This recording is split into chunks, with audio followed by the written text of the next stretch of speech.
And now we will jump into game number 1 between Miguel against Dogao. Miguel playing here in the blue trunks as Poles. And on the other side, we have Dogao playing here in the red trunks as Teutons. And the map, I have to say personally, that this is one of my favorite maps out there in the map hole. It is called Chaos Pit. And Chaos Pit is a map which is inviting for wild games, as you can imagine. By just looking at this map, we have a ring forest, which is cutting off the players from gold access. And so you literally have to cut through the forest in order to be having access to stone, or to further stone, to gold, and to deer or boars. And the main base, both players are sharing the same plateau, or the same space. Both players have 2 berry bushes. We have them here, here, here, and there. And we also have 2 packs of deer for each player. We also, where's the other pack? Here we have that. We also have 1 boar for each player. And we have not seen this map being played out at all in this tournament, if I'm not mistaken. At least I don't know about anything. Guys, I have messaged Hera. I'm just waiting for him to message me back, so you have to be a bit more patient in that regard. Okay, Poles in general is one of the very best civilizations for this map, because they don't really get bothered too much. They don't really get bothered too much by not having access to gold, because when they're on stone, they get gold income as well. If you collect 2 stone, you automatically collect 1 gold as well. If you want to give chat a tip, tell them that optimal cutting speed through the forest ring is place diamond camp 1 space away from trees.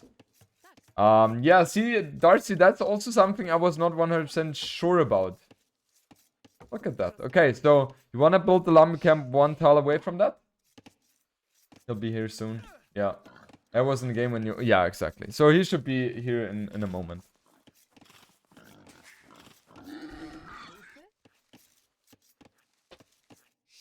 No! No! He killed his boar! He killed his boar!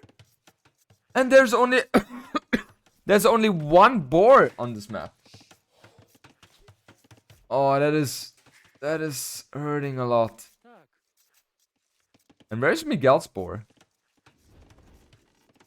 Can someone please tell me where Miguel's boar is? Has he killed this boar as well?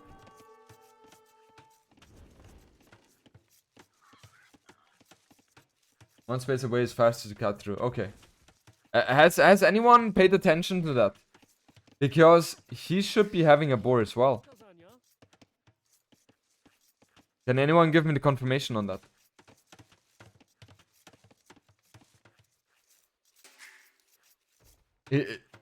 I think he killed his boar as well.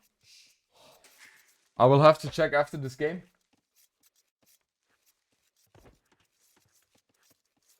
You can rewind, don't you? Yeah, but I don't want to stop the flow of the game. That's why I'd rather... Yeah. Nah, I will do it after. Now Dogao, he is garrisoning a bit too late to the TC. And therefore Miguel has not taken too much damage here. Dogao, he's walling himself already. And let's see how the scouting information for Miguel is. He doesn't know that the 2 stones are here. Because if he knew that, then he could just build a tower here and deny all the stone access for Dogao. If we take a look at Dogao's scouting, he sees a full work here, but nothing else. Nothing else there.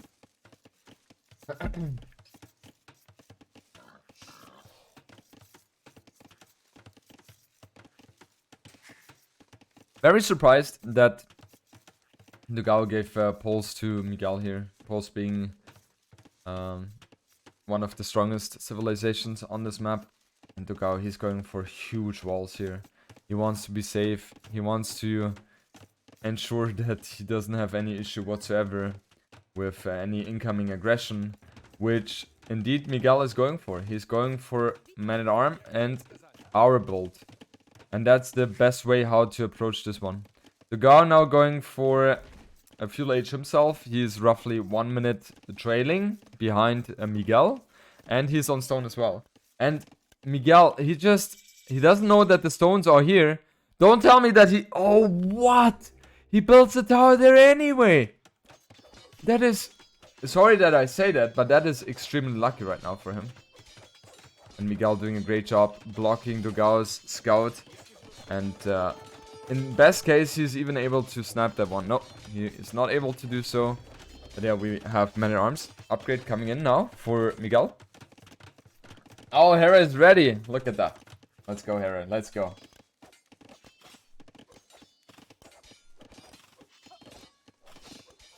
Lost track of time. All good, Hera. Hello. Sorry about that. Hopping into the game now. Oh, yeah. Everything easy, Hera. One sec. Let me increase the volume real quick. Okay, can you say something real quick again? Hello. Testing. This is... Say again, Hera. Yeah, hello. I'm talking. Casting Jordan's tournament. Hosted by Jordan, Resurgence. Sponsored by Microsoft. Amazing. This is the best I can do. We have you on 200%, but I think that's fine. Yeah, Hera, I was told by chat that you were caught in the action against Mr. Yo. I was, and I completely lost track of time because I told myself I had time for one game, but then it dragged on to the late game, and I didn't have time to finish it. Why would you even do that, man? I don't know, man. But the main question now is, Hera, was it at least worth it? Did you win? No, well, to be honest, I was probably gonna lose, but I had 4 relics, so maybe I win late game. But the Ratha is crazy, so that was the situation there. Yeah, you have had some experiences with the Wrath already in the past, right? Against Doubt. Yeah. It's the first time I've lost a Doubt in a long time, actually, and it's the Ratha. Yeah, there's nothing better than coming back to Age of Empires 2 and losing against this guy. yeah. We've all had it one time. Yeah. Just hopping into the game now. Okay, so you're loading in now. So yeah, I will just continue the casting here while you're loading. Yeah. So we have a nice counter tower by Dogao. And the tower of Miguel, he's not hitting the stone here, so Dogao is still fine in that regard. And now Miguel going on to the left-hand side as well, going for the tower there. And I don't think Dogao should be taking too much damage here, because he has stone for a counter tower himself. So I think we will go into a very equal position right now for both players. Alright, just speeding up here. I'm at 5 minutes, I'm gonna catch up slowly here. Yeah. Hera, is there any chance you could increase the sound on your side? Because on Discord I already have you full. Maybe here I can do something. One sec. You can do it like this. Now you should be a bit louder as well. Okay. I haven't tried anything on my end now, so I'm just testing. Testing. Also, I'm catching up right now. Yeah, it should be. I'm at 14:30 right now. Yeah. Perfect. I think I've caught up with you. Okay. Now I also think that the sound should be good. Isn't it, guys? Perfect. Okay. Good. So, you caught up. So, Hera, yeah. How much experience do you have with Chaos Pit? I haven't seen you playing that too much yet. I've played it only in team games, actually. It's a very, very fun map for 1v1, though, in my opinion. Yeah. And I can see already the towers coming down because there's no gold in the center. I think it's one of those maps where you have to keep it messy because there's no option to really like have a clean builder on this map because of how chaotic it is early game. Yeah. But yeah, I did see that there's a bit of a messy feudal age. Who's winning like at this stage in the aggression? I think both are in a equalish position because, you know, like Dogao, he doesn't take any damage, or he didn't take any damage from the aggression by Miguel. But the funny thing is, you only start with one boar on this map, and Dogao managed to kill that one with the TC. So he was vastly behind in the fuel age uptime, and you know, it was a bit dicey for him at the early stages. But now he seems to be having stabilized. He also cut on the outside, so he will be able to expand to the gold. And Miguel, he has done the same. He hasn't gone on gold yet, but that's something which I'm so surprised that he has given Pulse to Miguel. Because Pulse, one of the best civilization on this map. I was just gonna say, like, with Poles now, it feels like Miguel doesn't even have the problem of no gold, because now he's got enough gold to click up. He has a good amount of stone. Like, he is in a great position here.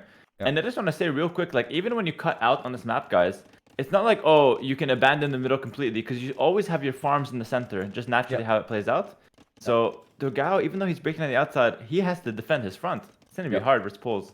Yep, exactly. And I'm just wondering the balance between how much you want to expand to the outside of the map and how much you invest into defending as well. Usually what we see is a siege workshop push. It's kind of the strategy which is very viable here.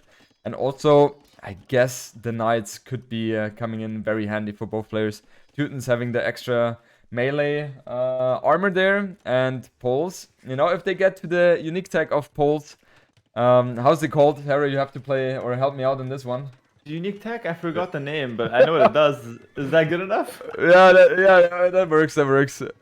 And yeah, that one really helps really to spam knights. Yeah. Yeah. Makes your knights cost 60% less gold. So basically makes them almost like a Hussar costing wise. It costs very little gold.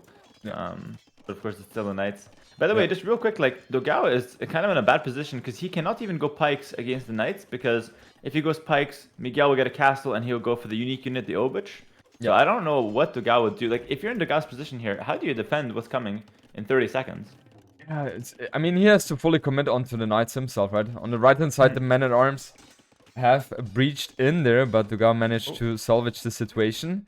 And I like what Dogao is doing right now. He's trying to get some exploration done on the outside. And he's also trying to wall himself off a bit there in the middle. Yeah. But now we have, as you mentioned, Hera, we have a castle coming up. And how is Dogao ever going to defend against that one, being so far behind in terms of the castle age time? Yeah, he's got a minute 30 where he can't do anything, guys. No tower can stop this, no villagers. This is going up, that's for sure. Dogao needs to find a way to survive after the castle goes up. Like you said, he is welling up the side, so his best bet is to try to play for like a late game here by surviving right now with knights. Yeah, it's going to be tough though. Castle's going up. Yeah, and he has to abandon all the forward farms here, and that's literally 50% of his food income. And it feels like that Miguel will have the full control in the middle, and Dogao has to go to the outside and just leave everything from his main TC, and that's just going to be so inefficient for him. Miguel also adding a second TC here in the process. And, you know, the fullworks, they are absolutely lovely. The more I play with the Poles, the more I feel like they're actually a really, really strong civilization. Are they still doing like they're still doing like you give the civilization to your opponent, right?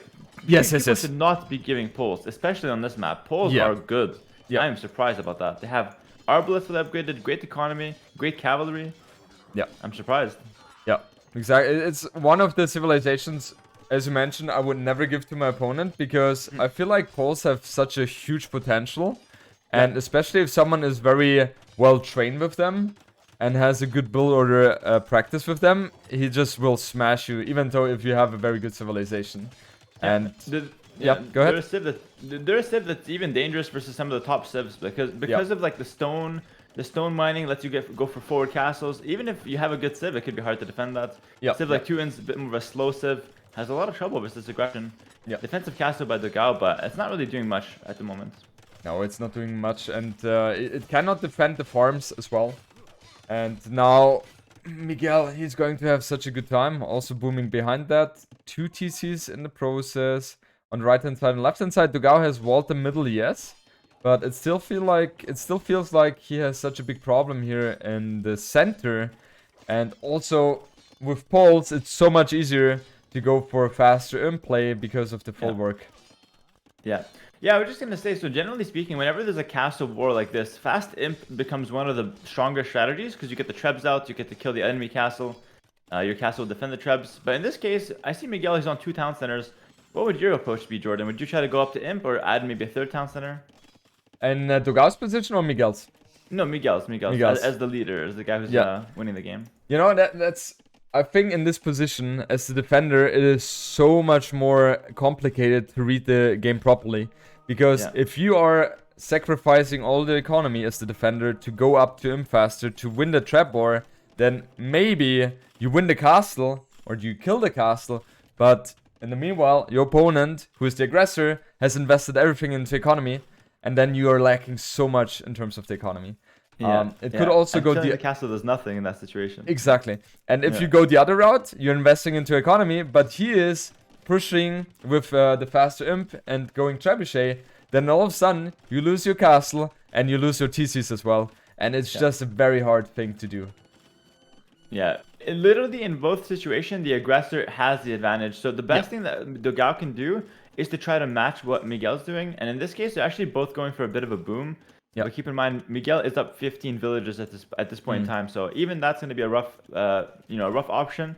But listen, the guy's taking the relics. He's trying his best. He's not giving up that early, and I respect that. Let's see what he can do here. Yeah. So as you mentioned, Miguel going the 3 TCs right now. Miguel also trying to use the knights here in the north as well, as he knows exactly there's not too much things he can do right now in the base of Dogao. But those knights are not going to be able to do anything as well against the walls. And I think what we are going to see in this game now is both players booming up a bit. And Miguel most likely hitting Imperial Age a bit faster. And therefore also being able to trap down Dogao's castle here. Yeah, which would be huge here. Miguel can also do another castle if he wants to. So he can definitely, try to squeeze Dogao a little bit more or just control a certain part of the map. He has a lot of freedom to do what he wants. And by the way, one thing I should mention, like Miguel with these knights, instead of doing nothing, just running around, he should be trying to kill houses, kill the stable, something like that. Just kind of extend your lead, right? That's kind of wasted time that he's just running around with. Exactly, and the thing you're mentioning is extremely underrated, I think, in the competitive scene, because it doesn't feel like killing houses is crucial damage, which you usually are seeking with the knights. But it is better than just running around and, go for a marathon with them. So, just killing buildings if possible. It actually helps. And if anything, it's just really annoying to the opponent as well. Exactly. Pike's on the left-hand side from Dogao. There was a hole there, but Miguel is patching it up now with a stone wall. Yeah. So nothing too crazy is happening. And at this point in time, Chaos Bit turns into a little bit more of a slow, boomy approach. Miguel got the unique tech, Jordan. Okay. Yeah. And he's fully committing to the knight upgrades as well. So instead of going for... Oh, and I love the castle placement by Miguel as well. And Dogao, look at what Dogao is going for. Yeah. So he's going for Imperial Age right now with 58 villagers. But he will have no resources whatsoever to stop the knight push. And even if he gets Trebuchet out, I think he will struggle a lot to defend against the incoming castle knights, which are going to be a lot of them. Yeah, and like you said, from Dogao's perspective, guys, we see the whole map. We know what Miguel's doing. Dogao does not know anything. He doesn't know any of Miguel's plans. He doesn't see the castles about to go up in front of his face here. And he's just trying his best to fast imp. He is going for Halberdier, which is really strong with 2 ins. I think Halberdier Monk might be his best option here. Yeah, but he's going to take a lot of damage now. At least that's not his imp TC at least. So he's fine in that perspective. Yeah. And also, I mean, the castle is in a beautiful position, which Miguel is trying to go for right now. I think still, Dogao should not take too much damage from that, right? You just abandon the 3 knights there, the 3 farms there. Also, the wood has to be taken somewhere else. But overall, it depends a lot on how well Dogao is capable of walling himself right now. Yeah, and there is a chance, guys, that Miguel throws this lead. Because he is going, at the end of the day, mass knights into potentially Halberdier here. So, don't get me wrong, I still favor Miguel's position. But if Miguel starts taking some sloppy fights, Dogao will start to gain some ground back with trebuchets and halberdiers. And you never know what can happen from this. This is a tournament and throws happen. So we'll see what Miguel can do. He's running in now with the knights. So he's trying to seek some damage, but Dogao has been impeccable so far with the walling on the northern side. Nothing is going on there as well. Just a few outposts. And so we can fully pay attention to what is going on there. Stonewall's coming up behind, and it feels like there should everything be patched. So all good so far. So now Miguel sees exactly what's happening. He has +2 armor, full upgrades on the knights now. He sees the Dogao in Imperial Age. He sees the barracks. Miguel has full information. Let's see what he does with this information. Trebuchet coming out now from Dogao. A lot of pressure here. Yeah. You know, if he was up against any other civilization, I would even say go commit your knights against the castle. But obviously Teutons get the how's it called? The oh god. Murder holes. Murder holes. Oh yeah. Thanks, Hera. Man, you've never been a noob. We used to get that tech all the time when we were noobs, Jordan. yeah. Now it feels like a waste of resources. I know. Now even when you get it for free, you're like, it's never gonna do anything. Take it back, please. I'm good, bro. Just give me the resources. yeah. No, I don't want that one. Oh, okay. So we have guard tower from Miguel. Yeah, like, guard that's weird. I would never expect guard tower here, honestly. I guess the idea was to place a lot of towers on the edges of the forest, so that he can deny the wood income. But I don't think it's a good move because the trebuchet, they will kill the guard towers easily anyway. And it feels like investing more resources there for no reason. Yeah. And now don't tell me that he wants to commit against those halberdiers. Oh no. That would be Knights versus Halberdier is one of the most satisfying things. He wants to bring a few Obuch, but this would be a bad fight regardless here. Dogao will win this fight for sure. Oh god. Why does he send the Knights first and then the Obuch? Yeah, that does not make sense either. Hera, we're wrong. The Knights are, I mean Miguel wins the fight, but yeah, I guess it's good enough. Whatever, man. What do we know? I guess the Knight sounds good. Yeah. We need someone else to help us with the casting, man. Yeah, exactly. Clearly not good enough with the game knowledge here. Yeah, I mean what you're seeing here, guys, is Miguel being miles ahead and it not mattering. But GG's called. I mean, we're talking about a roughly 50 villager difference here, and it was just very easy to pull it off then with the mass of knights here. But in general, Hera, you don't really want to commit with knights against Halberdiers. Yeah, that's generally a fight you don't want to be taking, of course. GG. Well played to Miguel. Goes up 1-0. Yeah, also kill-wise, it was rather equal, 49 to 37, and then economy-wise. Yeah, that one tells the tale, I would say. 33,000 against the 21. Yeah. So, yeah. That's why it broke there. Okay, good. Perfect. Okay. Hera, would you feel comfortable doing the introduction? Yes, I'm good at that actually. Okay. Hello guys, ladies and gentlemen, welcome to game 2 between Dogao and Miguel in the Resurgence $10,000 tournament hosted by Jordan, sponsored by Microsoft. Dogao playing as Portuguese in the red. His opponent is Miguel playing in blue as the Malay. And the map is Nevasha. And I'm not really familiar. Jordan, what do you think about the map and the Civ matchup? So, Naivasha, before I answer your question, Hera, I have to say, I'm so in love with that introduction that in the future, whenever we are casting, I'll always have to ask you to do that. I hope you're fine with that. Oh, no problem, man. I like it. It's like, it's giving me a chance to sound like a professional when the rest of my life is just me being a full-on gamer, you know, in my mom's basement. So it's nice. Once I feel like I'm proper, you know, something presentable, so it's nice. It's like, I learned this stuff, okay? Let me do it. Yeah, exactly. I get to show off a little bit here. Yeah. So, the map itself, that is, you know, initially we had 18 maps for the tournament, and we had a map contest as well.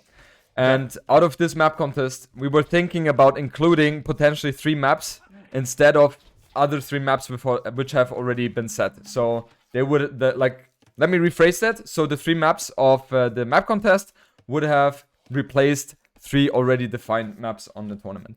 It only was 1 though, because the other two maps which were collected as well, I was not 100% comfortable with them, trying them out in the tournament, and that's why we only have this one. And this map has replaced Kavasan, because I feel like this map has, you know, it has more things to it, and Kavasan, we have seen it a lot of times already in the past, so I wanted something new. I like the new and fresh things. Definitely. Yeah. And I was just gonna say, I actually really like the different elements to the map. So I noticed, as someone who's just first time seeing this map, the golden stone to the right hand side. Yeah. I noticed that the land is pretty big. Like, it's kind of hard to just full wall right away because there's 2 sides. Yeah. And you don't get a lot of gold to start off. So it seems like going water is very important, but in the mid game you need to fight for the land, or else you're gonna start falling behind. Exactly, and that's something which I love about hybrid maps. As you might know, Hera, I'm absolutely not a fan of pure water maps like islands. I think you I remember know. that. I beat you with Vietnamese. I still remember. You didn't I beat won me. that I game, by beat the you way. easily. I won that game, man. I don't No. care who. I don't care if you have Victoria or not. I won that game, and you know it as well. We both know I won that game. In your head, it was fun. In your head, Of it was course. fun. It took you 2 hours to win with Portuguese. I For remember. Sure, man. That's a win in my book. I still remember. But I still yeah. remember playing the game, and after I won, I was like, I wanted to message everyone, guys. I want to apologize for this because that was just horrible. But yeah, anyway, about hybrid maps, what I love is the key factor of balance between water and land, and I think on this map it's very hard to pull off, as you mentioned. Like at the beginning, water is very important, but it's not like if you win water, you automatically won the game. Yeah. And I think a new trend in these hybrid maps, as you said, is that look at the fish, guys, in the water. There's like 15 fish total, and that's a good advantage for early game. But you cannot go for like those 3 dock fish boom if you win the water and just completely dominate your opponent. It's not going to be efficient here. So water will get you a small lead in the early game, and it can transition to a lead in the mid game. But you're gonna win this game on the land, and I think that's modern day hybrid maps. That's how it should be. Stuff like Cup, stuff like this map, stuff like Bay, Hidden Cup. Very important to have that nice balance, as you said. And we see both players with a dock to start things off here. Gonna be a Grush for sure. Hera, as someone who has never played this map, how would you approach it in mid-castle age after the fight for water has already been decided? Would you try to get the position on both sides at once, or would you commit on one side and let the opponent have the other one? How would you do it? Yeah, you can't really. So basically, what I would try and do is I would wall one side of my map for sure, like wall one side on the land, like close to me, and then I'd full commit to the other side and try to claim some of that golden stone. But I think fighting for both sides right away is not correct. So I think you just go for one side, try to pick the relics and kind of stabilize. And then in the mid game, either you push to his land, to his mainland, or you try to contest his side island with the golds. But going for both right away seems too risky. What do you think? Yeah, definitely agree. And also from the 2 possibilities you just offered, I think it makes more sense to push through the mainland because most of the time that's where the main economy is. And also if you're pushing on the sides, you're always going to have an uphill battle. So that's also going to be beneficial for your opponent. And we have seen Miguel being up to fuel age a bit faster than Dogao here. And that's not too surprising because he's Malay. Oh, he's doing something really interesting, by the way. He's staying on one dock. So Miguel goes up faster, stays on one dock, and he's making galleys. Now, why this is interesting is that he is not planning to win the water. He's simply planning to snipe Dogao's fish with his galleys, and he wants to play land. Look at that villager on the left-hand side getting a barracks. What do you think about this strategy, Jordan? This is a very, very risky strategy, but it could pay off. Definitely. It depends also a lot on how many fishing boats he's going to be able to kill with those 2 galleys, most likely. And I don't like too much that he's showing 1 galley, because if I was Dogao right now and I see 1 galley, then I would be thinking like, is there maybe a land transition coming in right now? Because otherwise, most likely there should be 2. Yeah, very good point there. And the thing is, like, he gets 1 fishing ship, but he would have got that fishing ship anyways with 2. So now he's just making Dogao think. Now, obviously, it might be a hard thing to come to conclusion, but definitely Dogao might have a suspicion, especially after seeing 1 dock here. We'll see. It's 2 versus 2 right now on the water in terms of galley numbers. And the thing is, he sees 2 galleys from Miguel right now. So he might be thinking, he's Malay, right? So maybe he messed up his build order, and he didn't have the second dock in time in order to get the second galley out. So he still doesn't know how much Miguel really commits, and his scout, that one has been killed as well on a map like this. That's just disastrous. Yeah, Dogao's in a really bad position. He's gonna win the water, but Miguel does not care about that. Like, he already knows, like, that was part of the strategy for Miguel. So I would say that Dogao's in a bad position here because he just doesn't really expect what's coming on the land, and he hasn't made any preparation to try to stop it. So I'm not saying he's losing. I just feel like from a player perspective, I would hate to be in his position at the moment here. We'll see if he reacts, though. He's gonna win the water now. Let's see how he reacts on land. He should expect something to come in. 100%. We see him building a barrack. So he knows that there is something sneaky going on. Especially that Miguel has now built the fire galley instead of galley. And yeah, I think Dogao knows what's going to come. He's about to wall himself on the left-hand side, but Hera, I don't think that's going to be in time. Yeah, we already see the scout and an archer there, and I think at this point, the scout from Miguel needs to be around there to make sure the walls don't come down. Yep. There it is, the big walls from Dogao, and Yep. Miguel's there with 2 archers and a scout, and guys, that's enough to kill villagers quite easily in this day and age. You don't need a big army to snipe vills. Exactly, especially if you're fletching in already for the archers, and now we see the first engagement here. Very interesting approach by Miguel. He's going with the archers onto the villagers on the gold, and he's going to be able to snipe at least 2 villagers here. Yeah. Should be taking 3 or 4 even with him. And now a tower, that's kind of a panic tower right there. Yeah, you don't even want that tower there, I think. Because, like, yeah, you want to protect your gold, but that's going to cost you 2 villagers at least, I would say. Yep. Even more it could be, right? And 1 villager goes down here. Okay, never mind. Harry, you were right.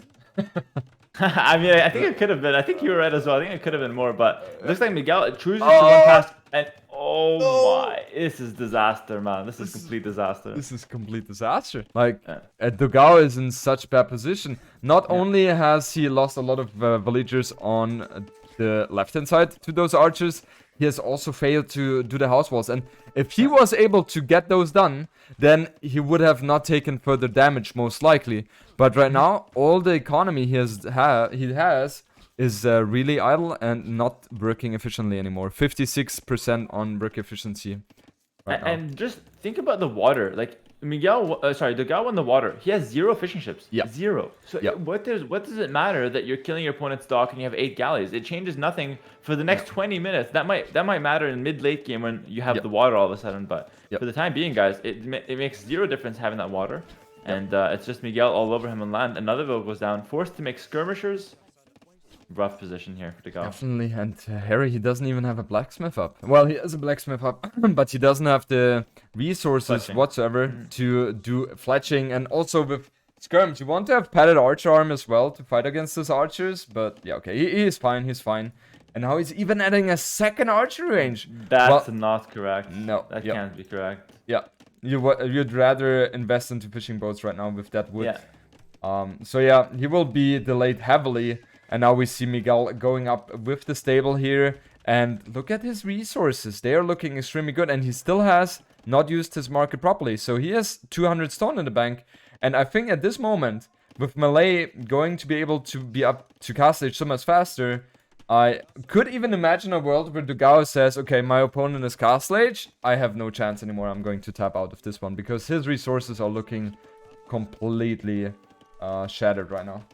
Yeah, and the thing is, like, okay, Miguel still has the stone. He's going to be up to cast stage. Miguel's even trying to redock. I don't even think that's the correct approach. Who cares? You ignore the water for a while now. I don't think it matters. I think you push on land first.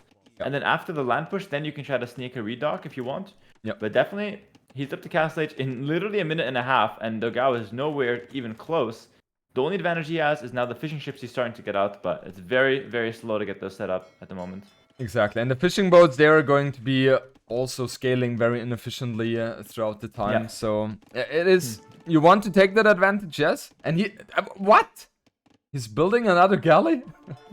Why? Why would he garrison 2 galleys? That must be a misclick at this point. You misclick on both docks though? It has to be though. There's no reason to have a galley. Like, there's no reason, man. That's like crazy. Miguel is trying to do a dock on the north side, but that's obviously not going to work. And I like what Dogao is doing. He is ignoring the left hand side and he's trying to sneak in archers himself. And these could be doing quite a bit of damage, I think. Yeah, I mean, it's not a bad idea here. He's trying to counterattack with the archers, kind of keep it as messy as possible, which is exactly what you should do, because Dogao can never fight Miguel's army. And as you can see, Miguel immediately forward siege. Do you get elephants here? I think elephants can be kind of cute as well. Yeah, just two elephants will be enough to break down buildings. And he's building a knight here. I'm not agreeing with that decision.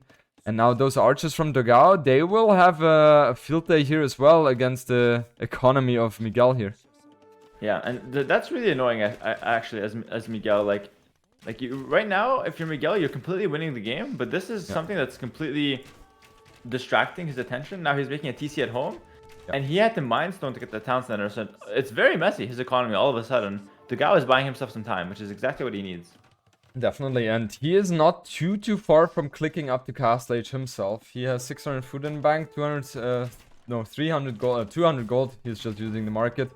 The problem for him is though he does only have 7 villagers on food, so his economy is not looking healthy at all. And now the knight and the 2 scouts should be able to clean up the archers. Well, not necessarily. Yeah, wow. Okay, never mind.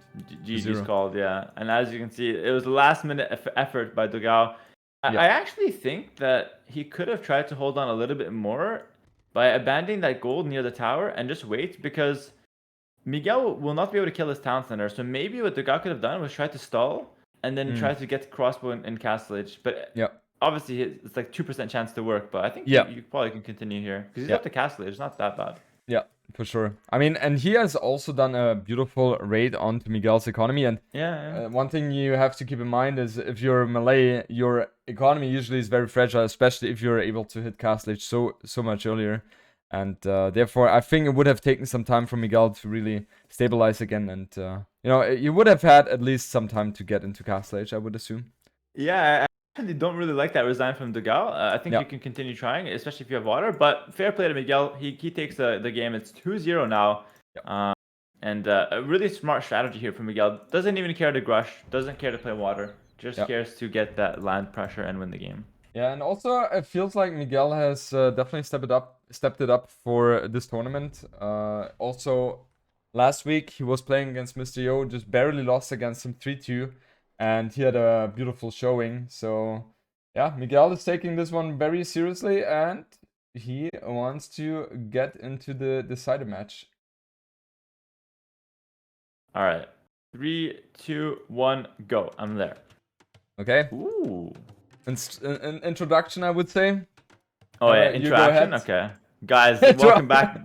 Game 3 here, Dogao versus Miguel. We got Dogao playing in red as the Tatars. His opponent is Miguel playing in blue as the Bulgarians. And the map is Plateau, an open land map by the looks of things, where both players start on the top of a hill. And there's a little bit of a downward slope to the outsides of the map where you'll find gold, stone, and a lot of wood. Interesting civ matchup as well. I think I favor Tatars quite heavily here. What do you think here, Jordan? Yeah, Tatars should be the better civilization here on this map. They get Castle Age, Thumb Ring for free, and Bulgarians, they usually struggle against the CA play, I would say, and that's something you most of the time see from Tatars here. And also, I mean, the hill is not going to be the biggest factor, I would assume, on this map, but let's see if Dogao can make that one work as well. Yeah, and the thing is, so when I see a map like this here, I often think like how important it is to get to the outside. And we're seeing Miguel going to the outside right away from the first lumber camp. I agree with that. I think I personally hate putting a lumber camp on those like 10 trees. It's so bad. It feels so bad, you know. So yeah. I like to see him get out early, and I think that's going to be a big factor here. Both players going out early, because I think that if you have knights and the map is very spread out like this, I think knights could be okay with cav archers. We'll see how it plays out. But yeah. How would you?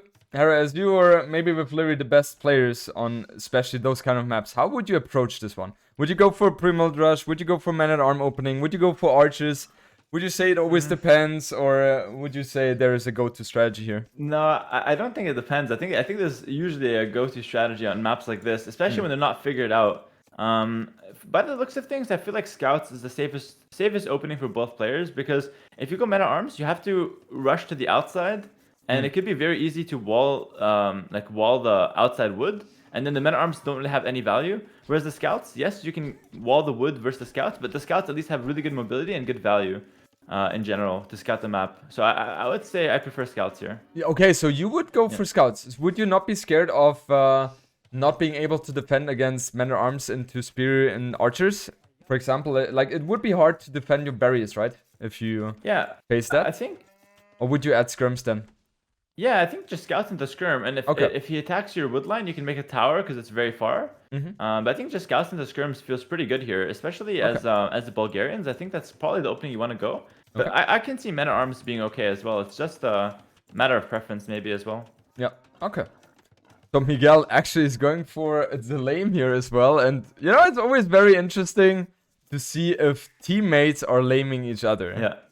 How do you guys do it in AM? I mean, I don't have to ask if when you're playing against MBL, but if you play against Lyric, for example. Nah, I think in tournaments, if it's a 1v1 tournament, there's no teammates. That's how I see it, at least. Okay, When it comes to like playing the games and laming, there's no teammates. Yeah, There's okay. teammates in terms of preparation, but in terms of it's the grand finals. There's no more preparation, no more nothing.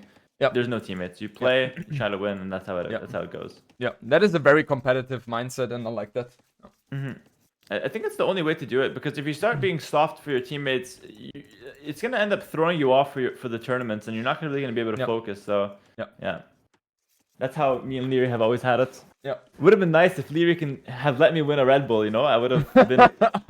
Yeah, I was one game away twice. He could have let me win, but it just shows that we don't care about that. We just care to win. Yeah, that was the perfect example. I think that was the second one, right, and the fourth one. Wasn't it? He knocked me out of Red Bull 3 times. One of them was in quarterfinals, reverse sweep, and then 2 of them were grand finals. Came down to the last game. Yeah. I remember the longsword game.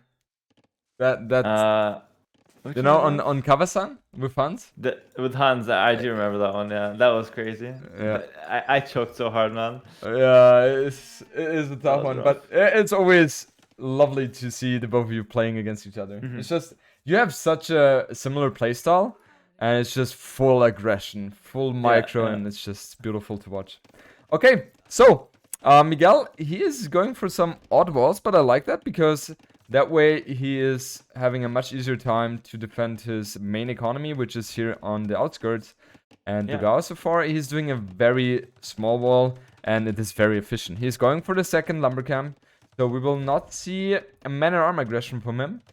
And Miguel, so far, he has a barrack up and he is building militia. So Dogao is going to actually go for straight archers here to defend the men-at-arms, which is not a bad approach at all. Yep. And this is one thing why I actually don't like men-at-arms these days. I feel like men-at-arms are so easy to defend. That's why I would like scouts, because the men-at-arms, if the guy goes archers and you have scouts, at least you have mobility, and the archers cannot just chase you down. Whereas if you go men-at-arms, one archer can kill 3 men-at-arms if you give it enough time. So that's what we're seeing from Dogao, the complete counter strategy. And we'll see what Miguel can do here. But I'm not a fan of men-at-arms in this day and age, honestly. It's not a good strategy from my perspective. Why do you think it has shifted so hard from people going for men-at-arms literally every game into now being easily countered? Was there a nerf, or have people just become better in that regard? I would actually argue that there was a buff to the men-at-arms. We nerfed the walls. The walls are weaker. Oh, yeah. Like, men-at-arms got buffed indirectly multiple times, and yet, over time, they've gotten worse. And I think, personally, it's a strategy that, if you know it's coming, is very easy to defend, and it's only hard to defend if you don't see it coming. Yeah. So I think people got better at scouting it, at recognizing the patterns of people who want to go men-at-arms and how to defend it. And nowadays, it's one of the easier strategies to defend here. And we can talk hours and hours on the theory of meta when it comes to like Drush, men-at-arms, but yeah, we'll probably not cover everything even if we spend that long. But it's really interesting. Yeah, for sure. Okay. Also, what I like what Miguel did here right now was that he only built 1 militia, and he wanted to debate Dogao to think that there's a huge commitment coming.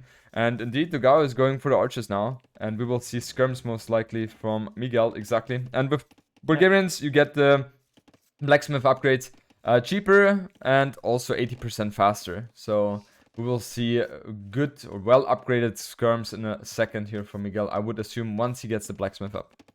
I actually like how Miguel played this. Like, we were talking about, it being hard to defend your map because, your berries are exposed, but he didn't take his berries. He went to the back. He took the deer with a mill. He's got 2 lumber camps there, fully walled, and he's just farming around the main TC. Very smart approach here. And he's now going fletching skirmishers to defend the archers, or to transition into defending the archers here. Really like that approach. Very smart from Miguel. Yeah, definitely the way Miguel is playing, it definitely feels like he has invested some time to practice the build orders, practice how he wants to approach the maps. And so far, what we have seen from him, he definitely played better than Dogao here. And now, as mentioned, the blacksmith is coming in, fletching in there in a second as well. And Dogao taking a lot of hits onto his scout, and that's not something you want to have, because the scout is the best tool against the skirms right now. Yeah. Scout is. I mean, I think you need to make a stable now if you're Dogao. Like, I don't think you can defend skirms Would you? Because the thing is, go ahead. skirms can't kill villagers, right? But they can definitely pressure quite hard. So I'm not sure what Dogao wants to do, but I think he probably needs to make a stable at some point here. Yeah, I think in this situation, it would even be better, but that's obviously hard to say, to go for the stable instead of the blacksmith. Because what does fletching really give you too much? I don't think it is so crucial. And adding the stable, getting out the scout numbers earlier, I would prioritize that. Hard agree. Yeah, Miguel is just doing the perfect things here. Like, he has one spear for the scouts. It's even a little sloppy from Dogao there. Oof. Yeah, losing everything, actually. Yeah, That's crazy. Very solid play by Miguel so far. And Dogao now is forced to build skirms instead of the stable. Horse color coming in for Miguel as well. So his economy is going to be looking very, very good. And yeah, let's see how that fight is going to go. Dogao is forced to retreat with his gold miners. And Miguel must be very happy with his position right now. I hate making skirms here. This is not correct, man. Like, when do you ever build skirms, Hera? I've never seen you doing that. Skirms are good. Skirms are good, but in certain situations, like if your opponent already has skirms, like this makes no sense. Miguel has full skirms, right? Yep. Then Dogao is making skirms, trying to catch up in numbers, and it's never gonna work. Look, he can never fight here. So now he's got 3 skirms that can never fight. The 3 archers are completely useless. And he's just going to continue getting pressured here. And this army doesn't scale. Now he's getting the stable. It makes no sense to make those skirms. Yeah, I like the logic there. I really like it. Yeah. But I have to ask the question again. Hera, do you even have a hotkey on skirms? Yes, dude, I make skirms often. Okay, listen, I'm no MBL. But I think skirms are a really good tool to make your opponent, like, if your opponent's overcommitting to archers, that's when you make skirms. Like, that's the only time skirms are good, I think. Yeah. Or cav archers. It's really just a counter unit, you know? Yeah. But yeah. It's just, I think the last time I played you and you built skirms, it was in Boobly. Maybe, actually. I actually don't remember making a single skirm against you now that I think about it. Yeah. But the funny thing is you also make it work. And it feels like only you and Larry are capable of doing so. Don't ask me why. I have no idea. But it's just my analysis. Well, I just think that, because me and Leary tend to have a bit more, well, I would say I'm a bit more defensive, but I think, you know, if you're trying to attack in general, skirms is one of the worst ways to attack, because you just can't kill villagers. We see Miguel here with 9 skirmishers, and Dogao is just chilling in front of his face with villagers, so yeah, it's a bit of a weak unit here in general. 3 spearmen, skirms, very fragile composition, but can work if you micro properly. Yeah, but the thing is also, with the trash units, which Miguel has right now, he is, you know, investing a lot of resources in getting that, and he will not have the economy to go up to castle age very soon. While Dogao right now, he has utilized the market already, and he will be going up to castle age in a moment here. Yep. And I think so. The thing is here for Miguel, who's now getting forging, keep in mind it is cheaper for Bulgarians, is that he's going to amass a really big army in feudal age here, but I don't know how much he's going to be able to do as far as damage, because I mean, Dogao does have that forward gold, but like I said, it's just skirmishers. Like we said, it's just skirmishers and spearmen for the time being. Scouts can be dangerous, though. 2 scouts now moving across the map. I think if you commit to full feudal as Miguel, I really want to see him commit to full feudal. Like 2 stables go all in. That's the only way it makes sense to me. The thing is, if he's going... Now, it doesn't look like he's going to go for that. He only has 2 scouts here, or no, 3 scouts even, trying to harass the gold miners. And it feels like if he goes full feudal, he's on a timer, right? And now he's just playing it a bit safer. And Dogao, he indeed is going for 2 stables. So we will see knight play from him instead of the cav archer play, which I was predicting. Yeah, and this, okay, this feels wrong now, because, I mean, obviously, Dogao has to go knights here, because he can't go cav archers. He simply does not have the time to mass them up. But going to tars to then play knights feels wrong, you know what I mean? Yeah, for sure. 100%. It's not how you want to be in the civ. So it's really credit to Miguel for putting Dogao in a position where he couldn't go cav archers. Miguel with that nice pressure here. Those 3 scouts getting some nice tempo on the map here. Yeah. Probably harass the wood now as well. Dogao, he has not done any mistakes so far. Everything has been walled. And Miguel, he's having some good trades here against the scouts and the archers. I mean, yes, he will be up to castle age much later, 1 minute and 40 seconds. However, he is at Dogao's base right now, and he will force Dogao most likely to send the first knights into the defensive stance. Yeah. And it just buys him the time to get up, and he'll have a better economy. Oh, we're talking about knights here, but it's actually camels coming out Camels? for Nice. Dogao. Interesting. Yeah, not too bad. bad. Camels. It's a Okay, pretty I good mean, option. yeah, I mean, he's expecting the knight play from Miguel, but camels is the same topic as skirmisher. They are not really that efficient in killing villagers. They're doing more damage than a skirm, yes, but camel is a counter unit against against the knights. Yeah, I almost wish he made 2 knights first and then made camels, so at least he has some pressure, and then camels to counter the knights. But listen, he's prioritizing a bit more of a defensive approach here, Dogao, because he feels like he's behind. And we're going to see what Miguel has in store for him here. He's got 3 stables now, Miguel, so he's not scared of the camels clearly here. 3 stables, only knights as the option here. There it is. Wow, okay. 3 stables is a huge commitment. He's going for chain barding armor. And I think the knights, especially if he's adding a monastery as well, the knights should be working with the better upgrades. And also he, in theory, could be outnumbering his opponent there. And Tatars with camels, they don't really have anything special going for them. They have the full upgrades, obviously. But it is, as you mentioned, it's not playing into the Tatar's strength. They usually want to go for the range units because they're getting the thumb ring for free.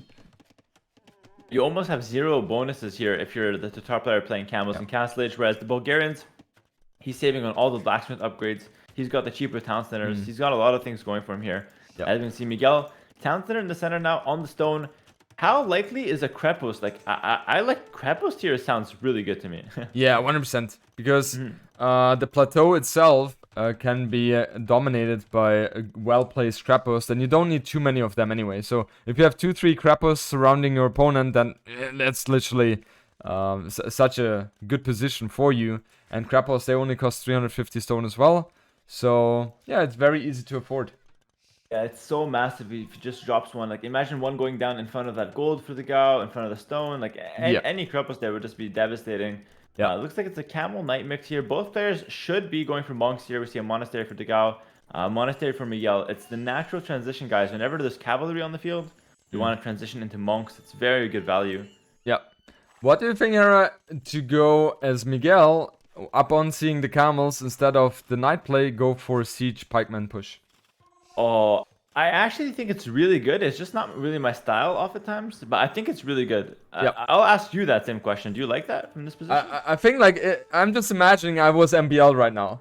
Yeah. Like, he would 100% go for that, and he would 100% make it work. And then you kind of force the Tatar player to switch into the range units, into the CA, and then you have to ensure that everything at home is defended, and then you have a snowball going on.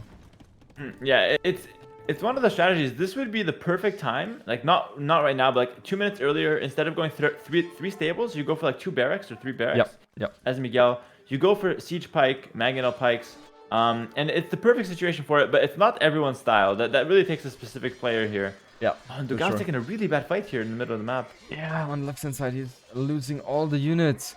Just one is surviving, just barely, and also on the right hand side, the knights have been killing some camels as well. So the superior upgrades on the knights really seem to be working. Okay. I mean, great series from Miguel. There's nothing much more to be said, honestly. GG, well played. Oh yeah, that was a stomp. There's no better words to describe that one. Hallelujah. And yeah, Miguel definitely has played amazing this set.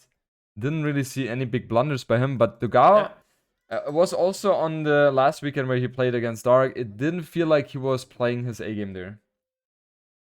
Yeah, I gotta be a little bit critical of Dogao here.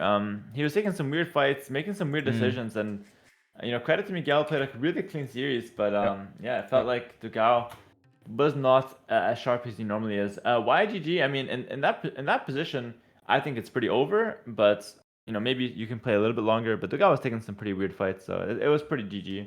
Yeah, and especially his camels just couldn't do any economical damage, which Dogao was seeking. So yeah, he felt like he. I guess at this moment it's more of a frustration for him because he lost units unnecessarily and couldn't do any damage with those camels. So yeah. And He's also in, being the complete wrong position. Yeah, and also being 2-0 down, it's just like, yeah, okay, things are not working for him, and it's something which happens unfortunately sometimes.